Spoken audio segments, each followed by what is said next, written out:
Estamos recebendo aqui no nosso estúdio o senador Marcelo Castro.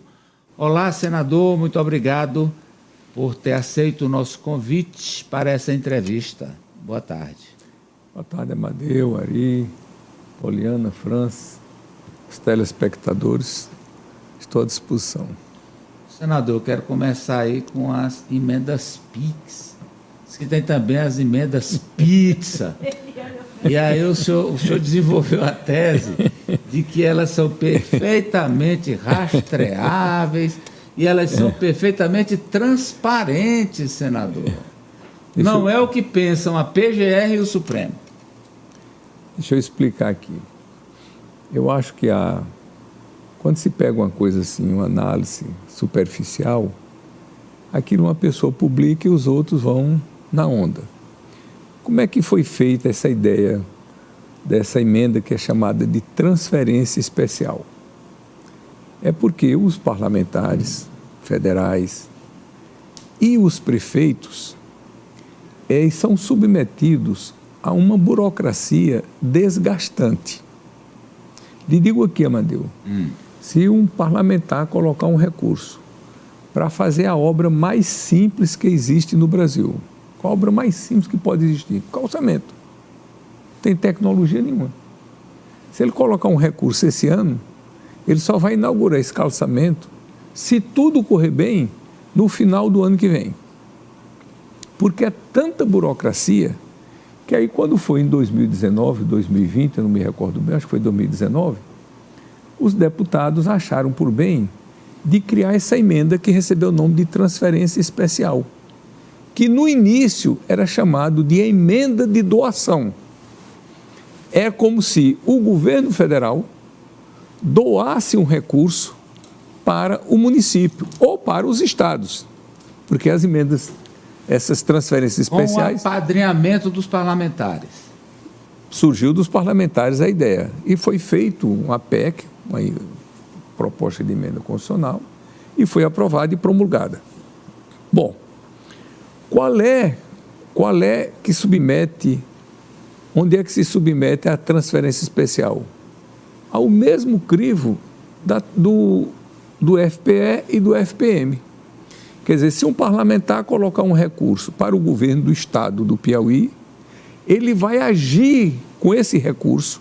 Quando esse recurso cair no estado, esse recurso passa a ser do estado. Do mesmo jeito do FPE. Então, as mesmas regras... Mas não é recurso federal, desculpe estar lhe incomodando, não é que eu tenho que amarrar aqui, mas não é recurso federal, tem que ser TCU?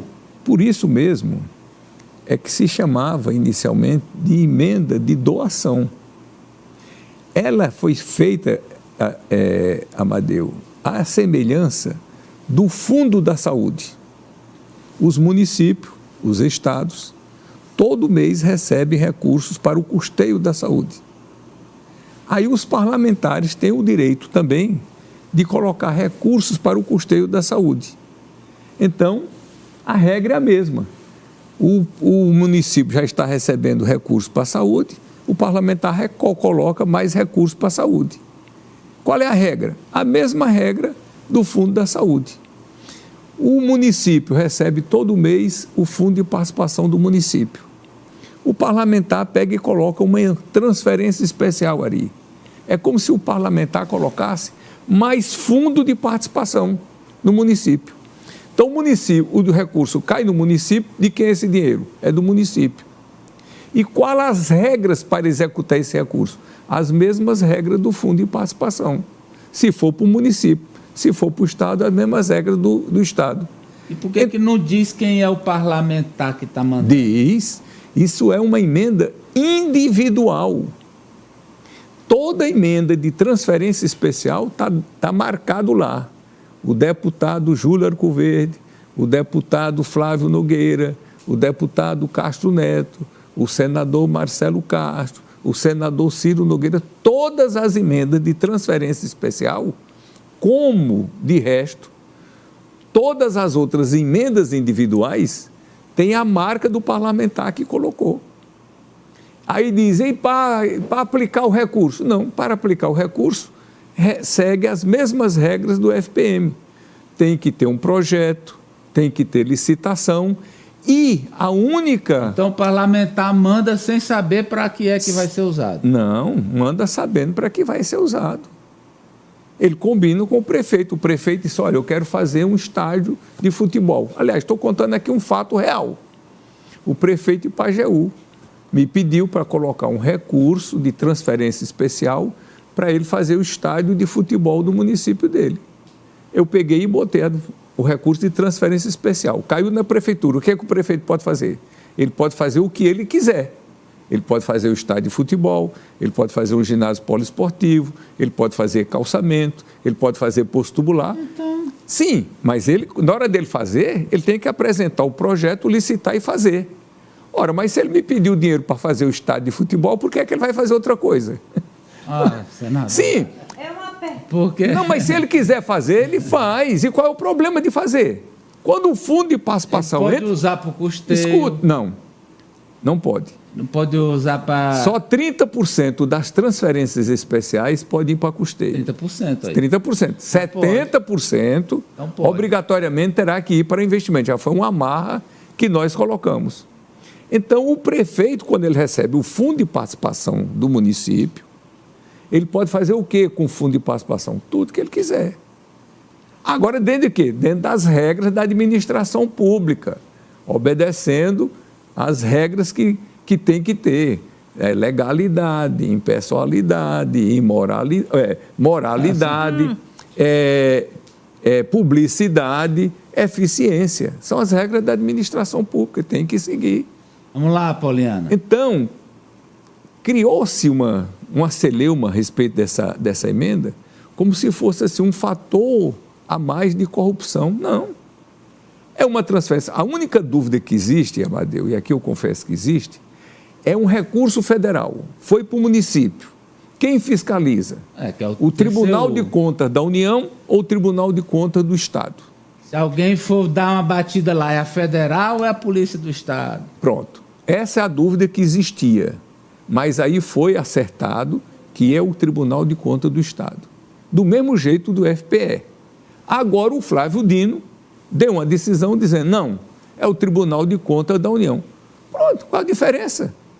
Eu acho até que o Tribunal de Contas do Estado tem muito mais eficiência em investigar. Tu imagina, Amadeu, quantos parlamentares tem no Brasil? Mandando emenda para o país inteiro, para o Tribunal de Contas da União fiscalizar todas essas emendas no país inteiro, eu acho que se torna muito mais eficiente os tribunais de contas dos estados, e alguns estados têm tribunal de contas do município também, do que o Tribunal de Contas da União. Mas isso é indiferente, tanto faz ser fiscalizado então, por um. Vão continuar. Vão continuar, isso é uma PEC, foi aprovada, está na Constituição brasileira isso daí. Vai lá, Poliana. Vamos lá. Emenda PIX, as emendas de transferências obrigatórias que o governo federal faz, né? Não. Não, só elencando aqui uma lista. As discussões no Congresso, que acabam naquela liberação de recursos. Eu quero chegar no ponto seguinte. Até onde o governo Lula, na verdade o governo federal como um todo, está nas mãos do Congresso? Essa Poliana é inteligente mesmo, ela só faz pergunta. Essa é uma pergunta profunda, viu? É profunda? Deixa eu lhe dizer aqui. Mas o senhor é profundo. Com toda a honestidade. O Congresso Nacional, eu cheguei lá em 99. Os parlamentares, nós deputados federais, tínhamos de emenda individual R$1.500.000. E tínhamos emenda de bancada tal qual são hoje. Só que nenhuma nem outra eram impositivas. O governo liberava os recursos se quisesse. E como é que fazia o Fernando Henrique Cardoso, que era o presidente, os ministros dele faziam quando eu era parlamentar? Eles deixavam para liberar as emendas só no final do ano. Para quê? Para ver como é que tinha sido, Amadeu, o comportamento do deputado durante o ano.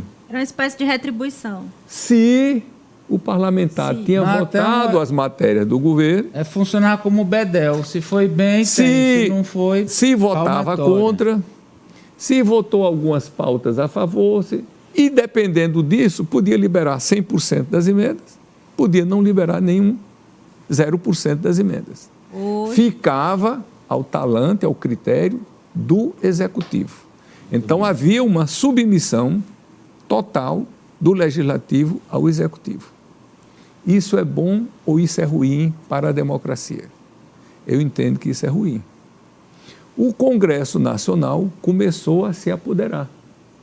Em 2015, nós aprovamos, eu fui um dos grandes lutadores por isso, nós aprovamos as emendas individuais impositivas, Governo dentre Dilma- as quais... Governo Dilma fraco. Não era só porque era fraco, não. É porque o Congresso foi realmente tomando consciência do seu poder. Dentre as emendas individuais impositivas, Amadeu, estão as transferências especiais. As transferências especiais são emendas individuais, impositivas. O governo é obrigado a executar.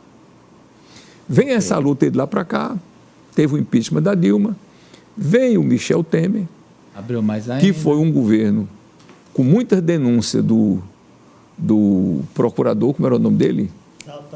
Não. O próprio PGR. O Aras. Não, que Não, o era, PGR, o Aras só engavetava. O Aras engavetador geral, é. É o Janot. o Janot, Rodrigo O Janot. Rodrigo Janot. Que fazendo tinha denúncias E tinha uma... do Temer todo dia. O Janot, ele tinha uma mesinha de bebidas do lado da Pronto. gaveta. E Tinha ou o- não tinha, senador? E um governo relativamente fraco, numa situação especial, o Congresso foi avançando. Veio o governo Bolsonaro Aí, e aquele avanço que vinha continuou. aí um monte de processo de Entrou o impeachment. Lula. Aí o Lira é Aqui. comigo mesmo aqui o negócio. Entrou o Lula e aqui respondendo. já estava, respondendo aqui a Poliana, já estava nessa batida aí. Em 2020, nós aprovamos as emendas de bancada impositivas. Então, tinham aprovado emendas individuais impositivas, aprovamos as emendas de bancada impositivas e, Amadeu, a maioria dos países do mundo, os países mais desenvolvidos, o orçamento todo é impositivo. O orçamento é uma lei. O Executivo manda para o Congresso Nacional, os parlamentares emendam o orçamento, vai para o Executivo, ele sanciona e é publicado. É a única lei que o autor, o Executivo, não está obrigado a executar. Vamos lá. O governo executa se quiser. Então, Tá na mão essas emendas impositivas dos Resumindo, tá na mão. Tá na mão Não. mesmo do Congresso. Ah, não. essas emendas impositivas, isso faz mal ou faz bem à gestão pública e à democracia? Eu entendo que isso é um empoderamento do poder legislativo que traz uma equidade de postura, de força com o executivo e, evidentemente, com o judiciário. Mas E isso é bom para a democracia. O que não deve existir é a prevalência de um poder sobre o outro, Vai lá, Fran. mas o equilíbrio entre os poderes, que, aliás, está na Constituição. Os poderes Nós são podemos até independentes e harmônicos Vamos para entre outro si. tema aí, que esse aí é o Vamos trazer senador. para a eleição municipal, porque o senhor, inclusive, transferiu o seu título novamente para São Raimundo Nonato e lá acontece uma situação muito particular dessa eleição municipal aqui no Piauí. Lá o senhor apoia o Rogério Castro, tem ali como grande adversário o petista Isaías Neto.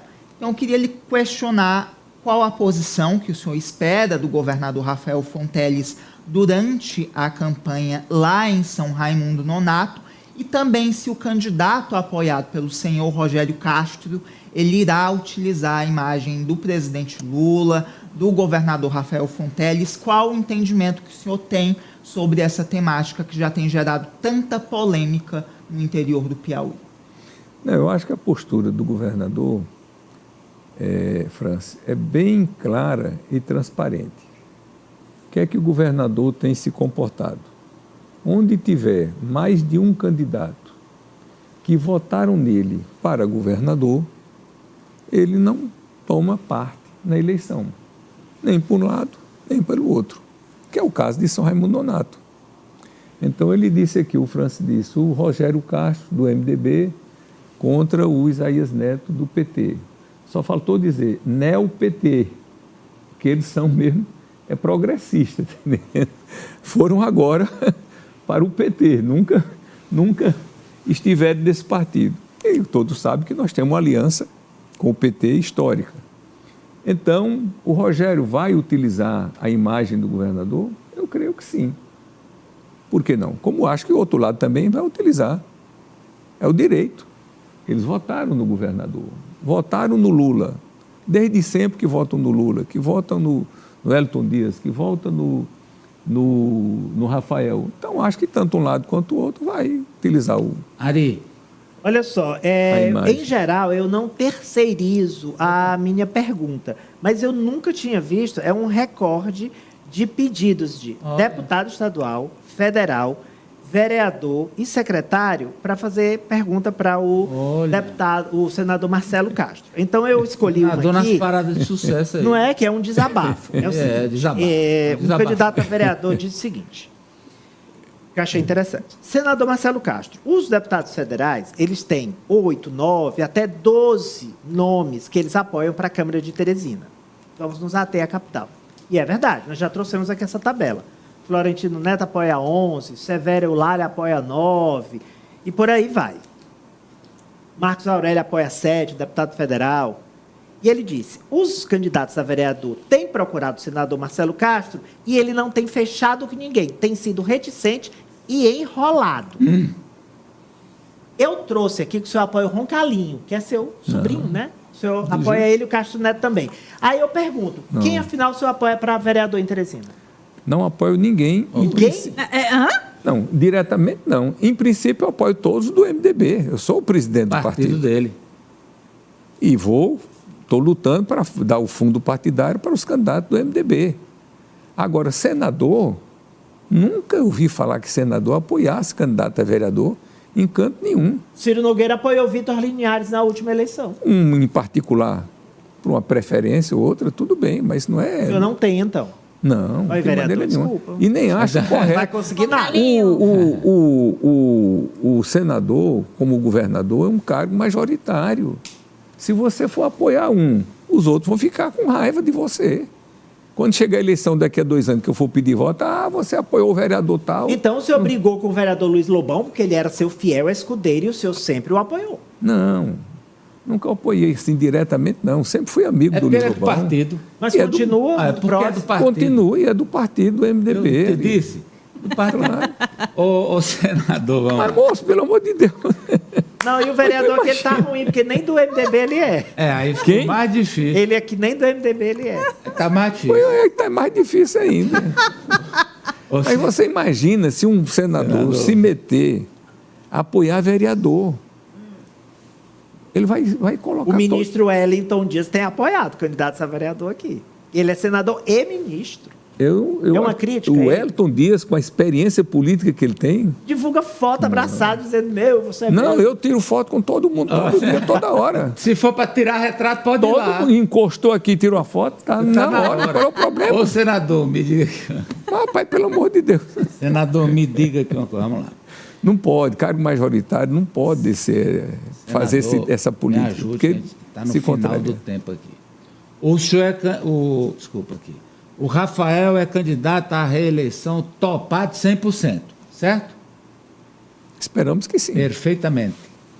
Marcelo Castro é candidato à reeleição topado 100%, correto? Gostaria que sim. Não. Sim, eu Sim. estou disposto a isso. O vice... Mas isso, cargo majoritário, Majoritário. não depende só da pessoa. Até eu vou ficar assim O também. Castro Neto, Sim. meu filho, ele Não, pode dizer, não, eu tá sou bom, candidato tá bom, a deputado federal. Dito Não, isso, não, vamos é, lá. não é aí onde ele quer O chegar, cargo, presta atenção. o cargo Não, ele tá majoritário, querendo fugir. É, eu tá tenho, não, o transversando. cargo majoritário eu tenho a Vamos lá. intenção, tenho um partido que acho que me respalda Ah, e pretendo ser candidato. Pronto, tá aí dentro. Rafael, são 4. Rafael, Marcelo. o vice de Rafael topado 100% é a indicação do governador? Eu acho que todos os cargos majoritários são indicações do governador e da base. O vice é do governador? Todos os cargos majoritários são indicações do governador e dos partidos que compõem a base do governo. O pessoal do governador, ele tem essa preferência? Eu acho que tem um peso muito forte a preferência do governador. Preferência do governador, sem nenhuma 100% dúvida. o vice dele. Não, eu não estou dizendo que é 100% dele, não. Eu estou dizendo que o vice, como os candidatos a senadores, são... É o que ele... Com a influência do governador, claro, o governador forte e tudo tem influência, e dos partidos da base, não pode ser diferente. Não, claro que... Agora, o cargo de vice, eu digo que tem um peso maior, que é o que a preferência do governador. Né? Se ele ganhar... Sem nenhuma dúvida. Se ele ganhar, para dar continuidade ao governo, correto? Perfeitamente. Aí está tudo 100%. Agora, o que está em jogo é só essa segunda do Senado? Ih, arrepiei de frio. Não. Em princípio... Em princípio... Ele quer dar não, eu vou falar honestamente. Em princípio, todos os cargos vão ser discutidos à época. Claro. Mas eu já... Agora, o que é o... já trouxe os 100%. Eu quero saber se é o que está em jogo é essa do Senado. Bom, tem uma outra vaga de Senado. Pois Que nós sabemos que o Júlio César quer ser candidato. Né? Tem um partido que o respalda, o Flávio Nogueira quer ser, o Francisco Costa quer ser. Pronto, vai ter uma disputa, né? E o MDB não quer sair, não? Não, o MDB? Mais outra vaga de senador? Seriam 2 senadores do MDB? Bom, se querer, quer. Agora... O MDB quer É porque ele está falando do Temístocles, ele está pensando no fator Temístocles. Onde é que vai o Temístocles, já que muito provavelmente ele não vai disputar a reeleição? O Temístocles é vice-governador. Certo. Tem se comportado muito bem como vice-governador. Exemplarmente. É da absoluta confiança do governador. Do grupo político E se todo. depender do MDB, o MDB vai lutar para manter a sua participação na chapa majoritária. Assim que eu entendo. Marcelo Castro, senador, e Temístocles Filho, vice-governador. Não dando certo, ele Se não der certo... Se não der certo, nós temos que conversar e discutir. Não é assim. Idade para o TCL não tem mais. Nem ele, nem eu. Então, já passamos dessa fase de TCE. Então, aí, agora nós estamos na fase de senador. Então aí é essa... De vice-governador. Essa do Senado está para 3, né? Por enquanto foram os nomes que eu tenho ouvido falar. Não, que estão trabalhando. Que estão trabalhando. Eles estão trabalhando mesmo. Júlio César, Francisco Costa e Flávio Nogueira. Eles estão mesmo trabalhando. Esse grupo aí é uma questão que eu não me meto, não posso me meter. Eu vou lutar pela vaga do MDB que eu ocupo e já está de bom tamanho. Eu não sei se eu vou dar conta da minha luta. Esse grupo o que vier será bem recebido. Esse grupo é forte e vai ficar unido? Vai ficar unido. Não tem como... O grupo é forte, né? É fortíssimo o grupo. O Rafael é um governador super bem avaliado. Eu acho que há muito tempo a gente não teve um governador tão bem avaliado quanto o Rafael está no momento. Acredito que ele vai manter essa avaliação. E aí, Amadeu, eu não menosprezo adversários. Quem é político como eu, que tem a experiência que eu tenho, sempre na política ocorre o imponderável. Quem é que dizia, Mão Santa, à época, que o Mão Santa ganharia a eleição em 94? Quem é que dizia que o Mão Santa ganharia a eleição em 98 contra o Hugo Napoleão? 3 meses de salário atrasado. Quem é que dizia que o Wellington Dias ia ganhar a eleição em 2002 contra o Hugo Napoleão? Então, quem já viu isso daí, pelo amor de Deus, não pode duvidar de nada. Então, não menosprezo o adversário. Mas o que eu vejo hoje, quer dizer, quando a gente projeta o futuro, a gente só pode projetar, Amadeu, com os dados atuais. Quais são os dados atuais? É um governador super bem avaliado, com um presidente da República alinhado com o governo do Estado, com 2 dos 3 senadores, com 8 dos 10 deputados federais e com 26 dos 30 deputados estaduais. E os prefeitos, eu acredito que quando terminar todo o arrumamento desses prefeitos recém-eleitos, nós vamos ficar aí com 180, 200 prefeitos da base do governo. Então, não menospreza adversário, mas vai ficar uma eleição muito provável da reeleição com relativa tranquilidade do governador Rafael Fonteles. Senador... E quando isso ocorre, o que é que vem em consequência? A eleição dos 2 senadores, como ocorreu em 2018, como ocorreu em 2014, como ocorreu em 2010, como ocorreu em 2006 e assim por diante. Quando o governador se elege com a margem boa de votos, Ari, normalmente a chapa majoritária vai junto também. Carrega. Obrigado, senador, pela presença aqui com a gente, pelas informações. Eu que agradeço, Amadeu. Já estava com saudade aqui, nunca mais tinha andado. Estarei sempre à disposição de vocês. Foi muito bom. O Roncalli pai estava assistindo a entrevista. O Roncalli, ele gostou desse negócio Ele não aí. gostou. Eita. Gostou não. O Centro Hospitalar e Maternidade Santa Fé